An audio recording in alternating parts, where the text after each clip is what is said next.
제목은 공지해드린 대로 미중 무역전쟁과 한국의 통상정책이고요. 다들 뭐 아시다시피 오늘 강연은 제가 최근에 다시 전면 개정판으로 낸 책의 내용을 이 책의 간단한 히스토리를 말씀드리면서 제 백그라운드를 말씀드릴게요. 먼저 이 책은 제 행정대학원 지도교수님이신 최병석 교수님, 지금 제2저자로 올라가 계십니다. 지금 여러분 받으신 책에 최병석 교수님께서 1999년도에 내신 책이에요. 무역정치경제론이라고 냈고, 제가 당시에 행정대학원 석사과정에서 그 교수님 조교 생활을 할 때 한창 이 책을 집필하고 계셨는데, 그 당시가 뭐였냐면 95년도에 세계무역기구 WTO가 95년도에 출범을 했죠. 출범하면서 그거에 대한 워낙에 방대한 내용인데 내용들을 정리를 하셔가지고 4년, 사실 시작은 벌써부터 하셨지만은 책을 마무리하신 게 99년도에 하셨어요. 우여곡절 끝에 나온 책이 조금 덜 드라마틱하게 나왔는데요. 이 책이 나왔는데 사실은 말씀드리는 것은 2008년 무렵부터 제가 시작을 했는데 횟수로는 10년 넘게 걸렸어요. 11년 정도. 이 책은 내부에서는 굉장히 많은 변화가 있지만 궁극적으로는 보여주려고 하는 핵심적인 메시지는 컨티뉴티입니다. 지난 3000년 동안 인류가 무역이라는 것을 하면서 늘 변한 것 같지만 사실 그 근본은 변하지 않았다는 메시지를 제일 전달하고 싶었어요. 그것이 무엇이냐면 우리가 한 번도 가보지 않은 그 자유무역이라는 이상, 그리고 사실은 현실에서 너무나 많이 보는 중상주의, 또 다른 말로 이제 보호무역 현실화 사이에서 끊임없이 그 왔다 갔다를 반복하는 그 점을 지적을 하고 싶었고요. 그래서 무슨 얘기냐면 현재 지금 우리가 보는 모습이 보호무역이라고 해서 중상주의라고 해서 그렇다면 인류가 자유무역이라는 이상을 포기하느냐, 그건 아니다라는 거고요. 지금 우리가 우리 눈앞에 벌어지고 있는 것이 지금까지 보지 못했던 자유무역이라고 할지라도 보호무역이나 중상주의가 죽었느냐, 그렇지 않다라는 거죠. 그래서 그것이 끊임없이 반복되는 과정이라는 것을 말씀을 드리고요. 그러한 관점에서 미중 간의 무역 분쟁을 바라봐야 된다라는 겁니다. 왜냐하면 국내 언론들의 보도가 되는 것을 보면 미중 간의 무역 전쟁, 일촉즉발의 상황에서 굉장히 그 사람들의 마음을 불안하게 하는 그런 요소들이, 사실 그때부터 2000년 가까이, 2000년 넘는 시간 동안 주류 사상은 사실은 보호무역이었어요. 학생들한테는 물어보면 애덤 스미스 하면 국부론 얘기하고요. 그 다음에 보이지 않는 손 다 얘기합니다. 그런데 한 가지 그 흥미로운 점은 국부론에서 인비저블 핸드라는 말은 딱 한 번 나옵니다. 딱 한 번 나오는데 그게 또 대박을 친 거예요. 그 세상 일을 알다가도 분업이 왜 효율적인지를 설명하는 핀 공장의 사례가 있어요. 그러면 한 사람이 처음부터 모든 공정을 다 소화를 하면 혼자서 다 깎고 핀 머리도 깎아야 되고 핀 끝도 깎아야 되고, 이거를 혼자서 하면 하루에 뭐 예를 들면 10개밖에 못 만드는데 이거를 10사람이 각 공정을 나눠서 전문화를 하고 분업을 하면 그 생산성이 훨씬 제조업이 어떻게 돌아가는지 거의 관심이 없었던 사람인데 와트가 만나면서 그것이 위대한 만남이 되었다. 그 위대한 만남이 제1차 산업혁명으로 꽃을 피웠고요. 그 1차 산업혁명이 영국에서 꽃을 피우면서 영국이 19세기 이후에 자유무역으로 향할 수 있었고, 그 연장선상에서 지금까지 우리가 자유무역 사상을 보고 듣고 배우고 있다고. 아시다시피 인클로즈 무브먼트가 울타리 치는 운동입니다. 그 1차, 그러니까 와트가 그 증기기관을 개량을 해서 그것을 방적기에 활용하면서 갑자기 생산성이 많이 늘어나지 않습니까? 그래서 영국에서 양모산업이, 그러니까 섬유산업이 성장을 하는데 거기에 원재료인 양펄을 갑자기 많이 공급을 해야 되니까 그 전까지는 방목지, 그냥 이렇게 공유지로 풀어놓던 그런 땅들을 지주들이 울타리를 쳐서 가두기 시작합니다. 일종의 이제 여기 현재적인 의미로 이제 보호구역을 하는 거죠.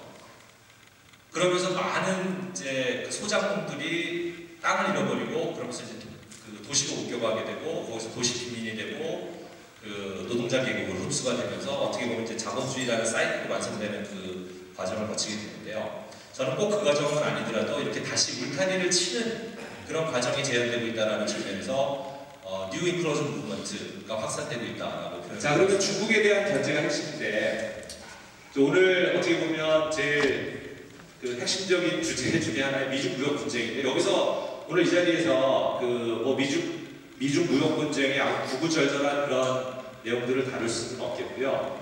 사실 끊임없이 또 지나가기 때문에 지금 하는 말이 내일이 또 바뀌어버립니다. 그러니까 핵심적인 내용만 좀 말씀을 드리겠습니다. 먼저 이해를 하셔야 될 것이 왜 미중이 무역 분쟁, 전쟁을 하고 있느냐 하면요. 미국이 전체 무역 적자가 한 8,900억, 세계 그 가장 큰 경제 대국이라고 하더라도 특정 국가에게 무역 적자를 이렇게 본다는 건 지속 가능하지 않거든요. 바로 여기 일단 1차적으로는 중국 때리기에 원인이 10% 있는 것이고요. 높이고 어쩌고저쩌고 하면 사실 미국도 손해입니다. 왜냐하면 그 전까지는 값싼 중국 제품이 들어와서 미국 소비자들이 요즘은 그냥 중국 제품이 싸구려가 아니라는 거죠. 질도 어지간하고 또 값도 싼 중국 제품을 쓰면서 소비자들의 희생, 효용이 지금 미국 입장에서 보면 이거 완전히 지금 불난집에 부채진다는 거예요. 울고 싶은데 땀 때리는 거예요. 미국이 중국을 지금 저걸 어떻게 알고 있는데 중국이 사실 제가 볼 때는 약간 나이브하게 저거를 시진핑 정부에서 발표를 하는 바람에 미국 트럼프 행정부에게 빌미를 제공했다. 저는 이렇게 생각을 합니다. 내용은 보시는 것처럼 아주 스마트, 최첨단 이런 사람들을 2025년까지 육성을 하겠다는 건데 이게 통상 분쟁에 빌미를 제공을 하고 있다는 얘기고요. 그러니까 중국 관련된 쟁점들이 굉장히 많은데 크게 한 세 가지로 요약해서 말씀드리겠습니다. 첫 번째는 시장 경제 질이라는 개념이 있어요. 그 마켓 이코노미 스테이터스, MES라는 것이 있는데 이게 어디까지 거슬러 올라가냐면 2001년도에 중국이 16년간의 그 협상 끝에 WTO에 가입을 합니다. 가입을 하면서 중국이 조금 수출이 과하다라고 판단이 되면 그거를 비교할 수 있는 가격이 없기 때문에, 그러니까 국영기업들이 있잖아요. 그러니까 비교할 수 있는 그 가격이 없기 때문에 시장 경제에 있는 국가들 중에서 가장 높은 그 가격을 갖고 있는 나라를 기준으로 해서 덤핑 관세나 사기 관세를 부과를 하게 됩니다. 그럼 중국은 상대적으로 더 많은 부담을 안게 되는 거죠. 이런 관행이 계속되어 왔는데 중국이 폭탄 선언을 합니다. 우리가 가입 협상을 할 때 2001년도 들어올 때 이건 한시적으로 15년 동안만 적용이 되는 것으로 되었기 때문에 2016년 12월이면 자기들은 이제 더 이상 비시장 경제가 아닌 완전한 시장 경제 두 번째 쟁점은요. 이제 여기 말씀드린 국영기업에 대한 보조금하고 바로 관련이 있는데 국영기업이 주도하는 경제가 시장 질서에 편입이 되면서 오히려 좀 많은 민영화가 일어나고 궁극적으로는 중국의 자본주의화가 촉진될 것이다 이렇게 기대를 했는데 정반대로 되었습니다. 가장 큰 이유는 이거를 막을 수 있는 국제 규범이 중국이 오니까 중국 입장에서는 아니 자기가 특별히 무역 규범을 위반하는 것도 아닌데 왜 난리? 이렇게 경제 활동을 하는 외국 기업들은 샌드위치가 되어 있습니다. 자국 미국이나 유럽 자국 정부한테는 야 니네가 좀 어떻게 해봐 라는 얘기를 듣지만 실제로 중국에서 기업을 하기 위해서는 중국 정부의 눈밖에 나면 자산력이나 다름없기 때문에 이러지도 못하고 저러지도 못하는 그런 상황이. 그리고 이제 계약이 만료가 되면 그 기술에 대한 사용을 중지를 해야 되는데 계속 사용한다는 거죠. 로열티를 내지 않고. 그러면서 중국 정부에 문제 제기를 하면 중국 정부는 나몰라라 하고요. 그리고 또 간접적으로 각종 세무조사나 이런 것들을 통해서 그 기업을 중국 시장에서 퇴출을 시키는 그런 관행들이 많이 발. 사실은 중국이 내후년이면 WTO 가입 20주년이기 때문에 큰 어떻게 보면 축하 행사를 해도 모자랄 하는데 지금 중국 때문에 WTO가 상당히 어렵습니다. 그리고 아까 말씀드린 것처럼 미국과 유럽연합 입장에서도 중국이 이렇게 될 줄 몰랐기 때문에 상당히 당혹스러워하는 눈치입니다. 그래서 미국 내에서 특히 이제 중국에 대해서 견제하는 입장이 보수적인 그런 그룹에서는 중국을 아예 그냥 쫓아내버리자. 결국 현실적인 대안은 중국을 사회화, 그러니까 WTO 체제 내에 사회화, 소셜라이즈하는 방법밖에 없지 않느냐라는 것이고, 그렇다면 답은 나와 있습니다. 중국이 지금 규범을 딱히 WTO의 규범을 딱히 위반하고 있는 것은 아니지만 그렇다고 해서 WTO의 그 정신을 따르고 있느냐, 그것은 또 의문의 여지가 있어요. 그래서 이제 결국은 중국이라는 용, 거대한 용의 목에 그 방울 달기 게임인데요. 이것도 역설적으로 저는 트럼프가 가능할 것 같아요. 트럼프, 저희는 이제 그 트럼프에 대한 인식이 국내에서는 북핵 문제하고 관련돼서만 되고 있고, 무역하면 뭐 트럼프는 깡패고 뭐 이렇게들 생각을 하시는데, 저는 역설적으로 트럼프도 뭐 스스로 미국이 자기가 만들어낸 규범을 어기는 측면도 없지 않아 있지만, 저는 특히 이 앞으로 중국을 어떻게 이 규범화하느냐가 국제 무역 질서에 굉장히 중요한 변수라고 생각하는 입장에서는 트럼프가 이렇게 해주는 것이 긍정적인 측면도 없지 않아 있다라는. 네, 그러면 이제 중국하고 미국하고 이렇게 무역 분쟁을 하고 하는 것이 왜 중요하냐라고 하면요, 사실 우리 경제뿐만 아니라 세계 경제가 중국에 대한, 그리고 또 미국에 대한 의존도가 대단히 높습니다. 우리나라는 그 중에서도 더 심합니다. 지금 25%가 넘고요, 홍콩, 마카오 이런 데 포함하면 30% 가까이 돼요. 30%. 그러니까 이게 아까 그 미국도 중국이라는 한 나라의 50% 이상의 무역 적자를 보는 것도 비정상인데, 우리나라 같이 중국보다 훨씬 작은 국가가 중국에 대해서 우리나라 전체 무역의 30% 가까이를 의존하고 있다라는 것은, 이거는 저는 지속 가능하지 않다고 생각해요. 근데 어떻게 이렇게 됐느냐? 저는 개인적으로 우리가 그동안 쉽게 무역을 하려고 했던 것이 아니다. 중국 시장이 굉장히 편한 시장. 그때 유행했던 말이 미국 경제가 기침을 하면 우리나라는 독감을 앓는다 그랬어요. 그때 보면은 대개 우리가 미국 경제에 대한 우리 수출 의존도가 20%가 채 안 됐었습니다. 그때도. 근데 지금은 중국에 대한, 그러니까 미국에 대한 의존도는 10%로 떨어졌어요. 10% 정도대로 떨어졌는데 중국에 대한 의존도 그만. 그런데 역설적인 것은 뭐냐면, 중국으로 가는 우리나라 수출품의 10% 정도, 이거 제 얘기가 아니라 코트라에서 조사를 했어요. 10% 정도는 어디로 가느냐? 다시 미국으로 가. 그 얘기는 뭐냐면, 미국하고 중국하고 무역 전쟁을 벌이면 우리 수출도 간접적 우회에서 영향을 받을 수 없는 그런 구조라는 것이죠. 그러니까 우리는 그동안 미국 시장으로 바로 진출하는 그 노력을 들이는 것보다는 사실 중국을 통해서 우회하는 그 전략을 택해왔는데, 어느 정도 성공했던 것은 사실입니다. 특히 지난 10년 전에 글로벌 세계 경제 위기, 글로벌 경제 위기가 났을 때 우리가 우려와는 달리 큰 영향이 없이 지나갔는데, 그게 중국 시장이 완충 역할을 했다는 것이 중론이라고 저는 생각을 하거든요. 그런데 지금은 다시 그게 부메랑이 돼서 저희 경제로 돌아오고 있다라고 생각이 돼요.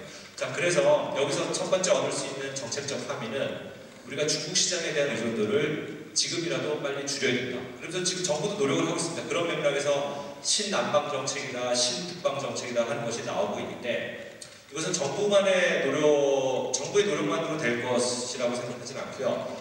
여기 계신 이제 기업하시는 분들의 노력. 많은 농가 입장에서는 죽겠다고 하니까 그때 갑자기 그 세이프가드 조치라는 게 있습니다. 긴급 수입 제한 조치라는 것을 발동을 해서 원래 한 30% 정도 내던 관세를 10배로 올렸어요. 300%까지 올립니다.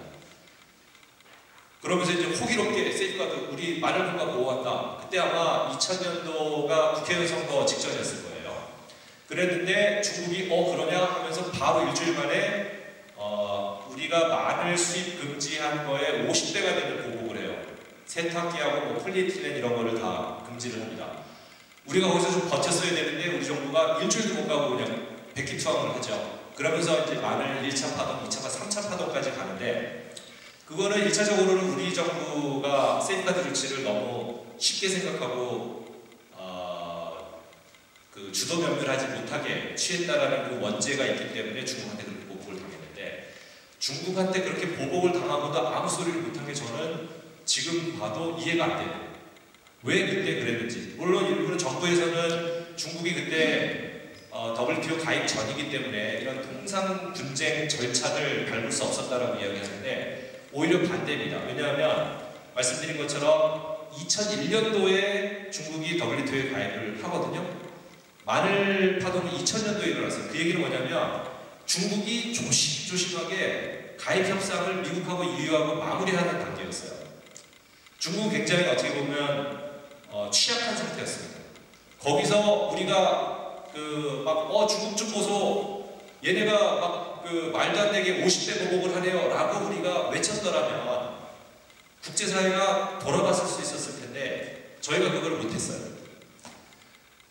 중국 앞에만 서면은 약해지는 우리 통상정책의 DNA가 이때부터 저는 시작이 됐고요. 사드 때도 마찬가지입니다. 사드를 사실은 중국이 본격적으로 보복한 거라고 볼 수는 없습니다. 그러니까 서비스 무역의 일부, 그것도 롯데마트하고 몇몇 요것만 보복을 한 건데 우리는 엄청난 보복을 당한 것처럼 난리법석을 피웠어요. 그런데 중국하고 앞으로 분쟁이 많아질 거예요. 많아지는데 중국이 2000년, 2017년 한국하고 통상 문제를 다뤄보니까 이거 만만한 거예요. 조금만 윽박 지르면 한국은 꼼짝 못하는다. 이미 알았어요. 저희 약점을 노출당했습니다. 그런데 재밌는 건 중국 앞에만 서면 굉장히 작아지는 우리나라 통상 정책이 사실은 잘합니다. 다른 나라하고 잘해요. 미국하고 싸워도 통상 분쟁, 그러니까 WTO 분쟁 사례를 보면 미국하고부터도 저희 밀리지 않습니다. 일본하고부터도 저희 밀리지 않아요. 유럽하고부터도 밀리지 않습니다. 유독 중국한테는 저희가 맥을 붙이는 게 저는 우연의 일치가 아니라 북핵 문제가 있기는 하지만 사실 우리가 30% 중국에 대해서 의존하고 있다는 게 우리의 약점입니다. LG전자가 뺏겼죠. 어떻게 보면 LG전자가 반도체 부분을 내놓고 현대전자는 컴퓨터 등등 다른 부분들을 다 내놓으면서 빅딜이 이루어지는데 그때 만들어진 것이 현대 일렉트로닉스인가요? 하이닉스. 현대 일렉트로닉스를 줄여서 하이닉스라는 이름으로 태어났는데 그게 빅딜이 일어난 게 99년이고요. 그때 정부가 공적 자금이 굉장히 많이 들어갔어요. 그리고 나서도 한 2년, 3년 동안 비실비실 하는 과정에서 정부의 지원이 많이 있었는데 그게 2000년대에 들어와서 터집니다. 무역상대국의 상계관세 조치가 부당하다고 해서 저희가 제소를 했어요. WTO에.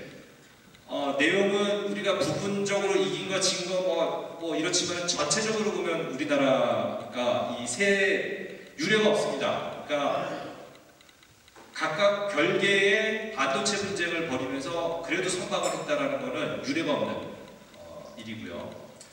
그 다음에 대표적인 게 또 가장 최근에는 한일 수산물 분쟁이 있었습니다. 이게 2011년 후쿠시마 원전 사실은 저게 기대를 안 했고 아무도 일본에서도 그렇고 대한민국에서도 정말 아무도 기대를 안 했을 겁니다. 그런데 지난 4월 달에 상속기구에서 또 만박으로 이겼어요.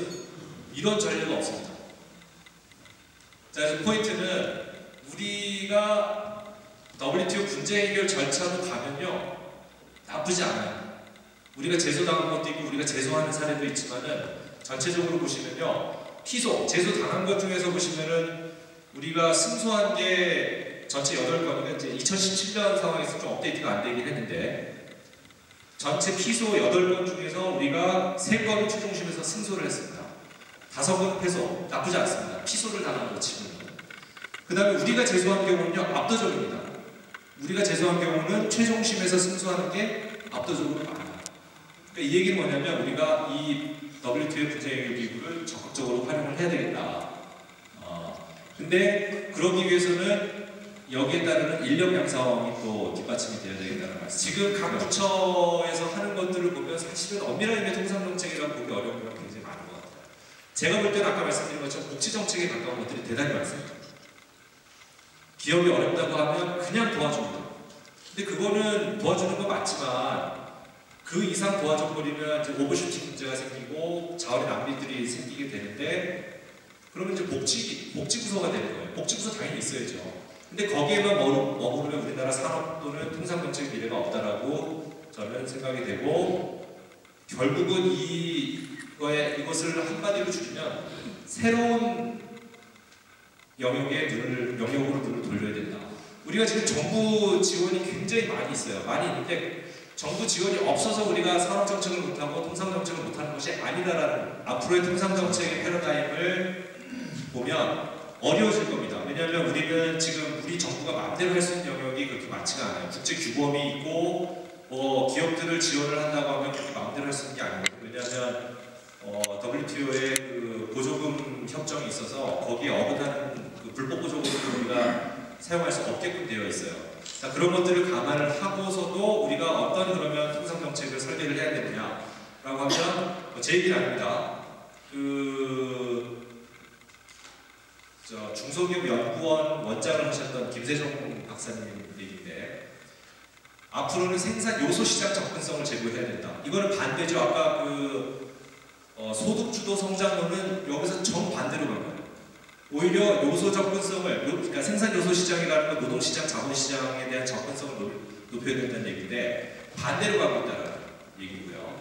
생태계를 구축을 해야 되고 이런 말씀을 드릴 수 있습니다. 그러면서 제안을 하는 것이 신산업정책, 신통상정책의 10가지 원칙을 제시를 하는데 하나하나가 사실 너무나 뻔한 얘기들이어서 저런 걸 가지고 10대 원칙이라고 하나 하는데 가만히 보면 지켜지지 않는 것이 태반이에요.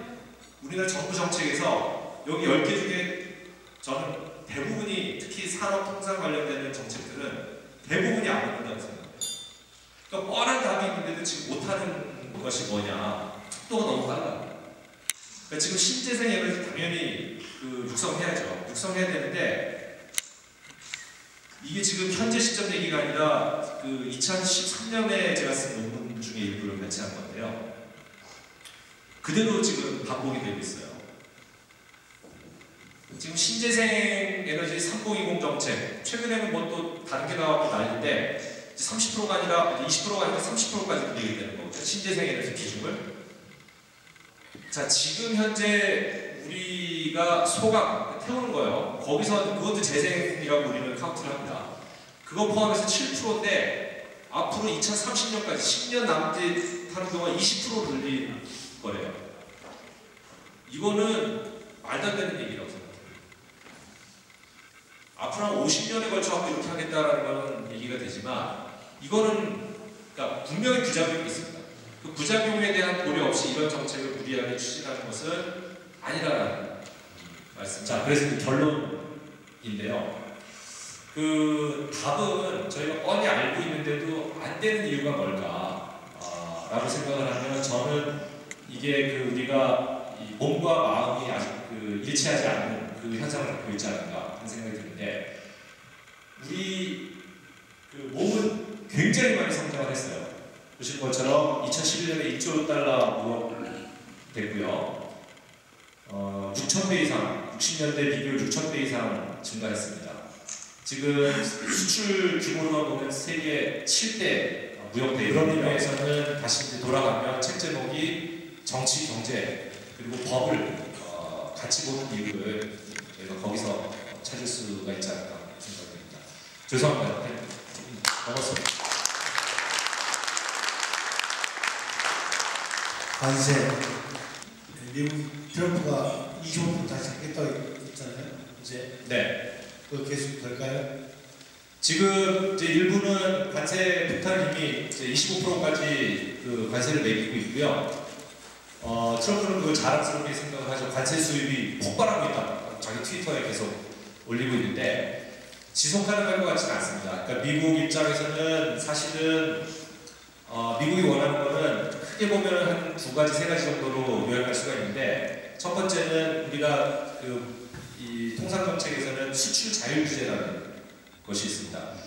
우리가 딱히 무슨 관세 폭탄을 매기기 전에 너희들이 알아서 좀 자제를 해라 라는 게 있습니다. 그러니까 중국이 그걸 또 실제로 약속을 하고 있고요. 그 다음에 지식재산권 문제 풀어라 하는 건데 수출 자율 규제를 어떻게 이해하시면 되냐면요. 작년 3월 달에 우리 철강업계가 막 죽겠다고 난리를 피웠었거든요. 요즘 그런 소리 싹 들어갔죠. 그 이유 중에 하나가 뭐냐면 원래는 작년에 캐나다, 멕시코 다 해가지고 미국의 그 철강을 많이 수출하는 나라들에게 일률적으로 25% 알루미늄하고 철강 관세를 높이겠다고 하니까 우리 정부가 막 나서가지고 미국하고 협상을 해서 뭘 얻어냈냐면 2014, 15, 16년도 평균의 70% 정도만을 우리가 수출을 했다 라고 하면서 관세 폭탄을 피했어요. 언론에서는 그렇게 보도가 안 됐습니다. 그게 바로 수출 자율 규제입니다. 수출 자율 규제를 하면요, 관세 폭탄을 막는 것보다 훨씬 낫습니다. 왜냐하면 70%는 내가 내려팔 수 있다는 것이 있고, 그 다음에 그렇게 되면서 물량이 줄어드니까 미국 국내 가격이 올라가요. 올라가면서 오히려 수출업자들, 포스코나 현대제철에서는 수입이 늘어나는 효과가 있기 때문에 결과적으로 나쁘지 않습니다. 중국은 지금 그거를 할 거라고 보이고, 미국은 그렇게 해서라도 무역 적자를 줄여라 라는 시그널을 보내고 있죠. WTO, 가트, WTO, FTA 지금 가트 어떤 무역에 관해서 분쟁이 있거나 하는 것을 가트 해결 보도 보니까 그다음에 보안에서 또 지식재산권이라는 데서 WTO 그러고 또 보호무역제에서 FTA 그런 형태 그 관계가 좀 어떻게 되고요. 또 어떤 쉽게 말해서 미중 관계의 경우도 관세 폭탄을 한다 이렇게 했을 경우 그게 어떤 가트의 근거에서 그런 건지 아니면 WTO 또는 FTA 또는 양 당사국 간의 합의에서 그런 건지 전체적인 좀 그 관계를 좀 알려주셨으면 감사하겠습니다. 네, 굉장히 포괄적인 질문이시고 한 학기가 저한테 필요합니다. 제대로 답변을 드리기 위해서 한 학기 필요한데 시간 관계상 간단히 말씀드리면 지금 WTO가 사실 국제 법체계 중에서요 가장 중요한 형태입니다. 왜냐하면 스스로의 분쟁 해결 기구를 갖고 있고요.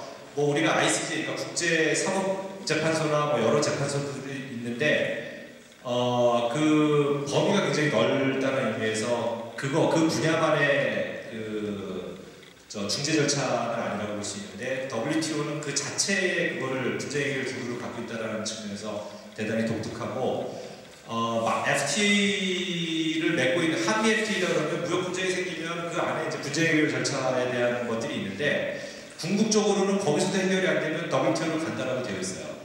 그 얘기는 뭐냐면 서로 그 제로성 관계가 아니라 가장 상위에는 WTO 분쟁 해결 기구가 있고 그 밑에 이제 FTA나 뭐 TPP 같은 것들을 통해서 분쟁을 해결하는 그런 제도들이 있다라는 것을 말씀을 드리고 두 번째 질문이 네, 뭐 거의 그거입니다. 근데 이제 네. 다만 앞으로의 그런 경향 분쟁이 있을 경우에는 네. 어떤 진행 앞으로 사실은 이런 국제 규범의 역사는요 싸우면서 다 생긴 겁니다. 싸우면서 가만히 있는데 우리가 서로 조차하고 하는 경우가 없고요. 서로 역사전이라고 죽도록 싸우는 과정에서 이런 규범들이 만들어졌다는 측면에서 본다면 저는 미중 간의 무역 전쟁의 긍정적인 측면은 지금 규범들이 비어있기 때문에 이런 부분들이 나온다는 것이고 그런 부분들이 결국은 채워질 것이다. 왜냐하면 지금까지 보면은 2차 세계대전 이후에는 주로 미국하고 EU, 그러니까 EC, 유럽 국가들하고 서로 막 싸우는 과정에서 이 무역 규범이 발달을 해왔다면 앞으로는 미국하고 중국하고 싸우는 과정에서 새로운 무역 규범들이 만들어질 것이고 그렇기 때문에 우리는 결론적으로 이것을 강건도 불보듯이 할 문제는 아니라는 것이고 유심히 봐야 되겠죠. 국영기업 얘기하니까 딱 마지막으로 한 가지만 말씀드리면 우리는 관련이 없는 것처럼 보일 수 있지만 우리도 사실 타격이 굉장히 클 수 있어요. 국영기업에 관한 새로운 무역규범이 도입이 되면요.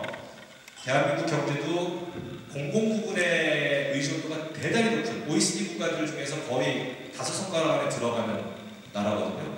중국만큼은 아니지만 그 얘기는 뭐냐면 우리가 지금까지 공공기관을 통해서 간접적으로 지원하던 그런 것들이 새로운 규범화에서는 불법이 될 수 있다.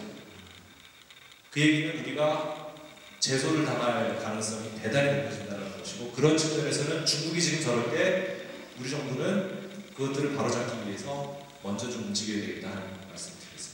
늦은 시간까지. 감사합니다.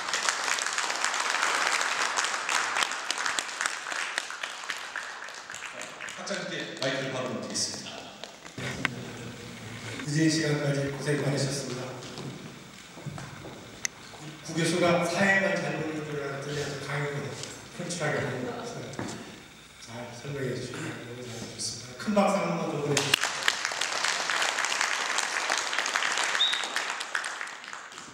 우리 두 강사님께서 다 똑같은 문제를 어드레스 해주신 것 같아요.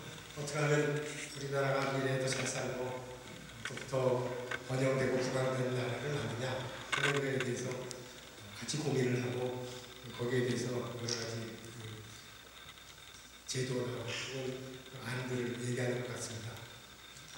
우리가 국가에서 기술 정책이나 또 제도 정책, 규제, 이제 규제 샌드박스니 규제 프리존 이런 얘기들이 나오는데 이런 제도들을 우리가 잘 앞서서 만들어가는 것이 국가가 할 일이고 또 우리가 거기에 따라서 선진국으로 더 발전할 수 있느냐는 길목에 서는 것 같습니다. 대한민국은 기업하기에 좋은 나라, 세계 순위로 하면 아까 성 교수님도 말씀하셨는데요. 10위권입니다. 10위권인데 내용을 들여다보면 그 안에 편차가 너무 심하다. 사회의 기업인에 대한 그 신뢰도나 명망이나 평판도가 가장 떨어지는 나라 중에 하나고 조세제도가 가장 떨어지는 나라 중에 하나고 여러 가지 그런 그 집수들이 다 대한민국은 기업하기가 어려운 나라인데 그중에서 가장 선진국에 접근하는 것이 하나는 우리 법원, 우리 강민구 부장 앉아 계시지만 법원이 예를 들어서 외국기업과 한국기업, 외국기업과 한국정부의 세금이나 기술 찬탈이나 이런 걸로 제소됐을 때 법원이 아주 국제적인 그런 규격에 따라서 신뢰성 있게 심판을 해주는 나라고 두 번째는 전기입니다. 전기는 우리 아시겠지만 제조업에 있어서 우리나라 제조업의 국제 경쟁력을 지탱하는 가장 큰 축인데 이걸 지금 다 흔들고 있어서 정말 걱정이 이루 말할 수가 없습니다. 우리 60년대, 70년대 뭐 후쿠시마 사태 터지고 나니까 일본 전기 많이 하는 기업들이 우리 일본 남해안 벨트로 몇 개 기업들이 넘어왔잖아요. 그만큼 이 전기는 정말 우리 기업 경쟁력의 큰 요소인데 아까 지금 부 교수님 아까 태양광을 보여주시고 근사한데 이게 다 결국은 비용으로 보고 있고 국제 경쟁력을 떨어뜨리고 있어서 우리가 빨리 제대로 이런 정책들을 잡고 제대로 갈 수 있도록 여기 계신 분들이 항상 신경을 쓰셔야 되고 말씀도 해주셔야 되고 행동도 해주셔야 되는 그런 세상이 있는 것 같습니다. 6월 달에는 아까 우리 이마희 양님하고 제가 상의를 했는데요. 플라스틱 공해에 대해서 플라스틱 문제에 대해서 한번 우리 다뤄보자 이렇게 말씀을 드렸습니다. 우리 인류 역사를 얘기할 때 석기시대, 철기시대, 현대는 뭐라고 하냐? 철기, 석기라는 게 뭡니까? 재료입니다. 재료에 의해서 우리 인류의 문명이 결정됐다. 문명이 쌓였다. 문명이 변화를 일었다. 그래서 석기시대로부터 철기시대로 왔는데 20세기에 들어가서 소위 플라스틱의 시대로 들어왔다. 그래서 플라스틱이 없으면 여러분들 생활 자체가 너무나도 불편해지실 겁니다. 여러분이 하루 쓰는 플라스틱을 한번 생각해 보십시오. 여러분들이 입고 계시는 옷에 플라스틱 안 입으신 분 없습니다. 합성섬이 안 입으신 분이 없습니다.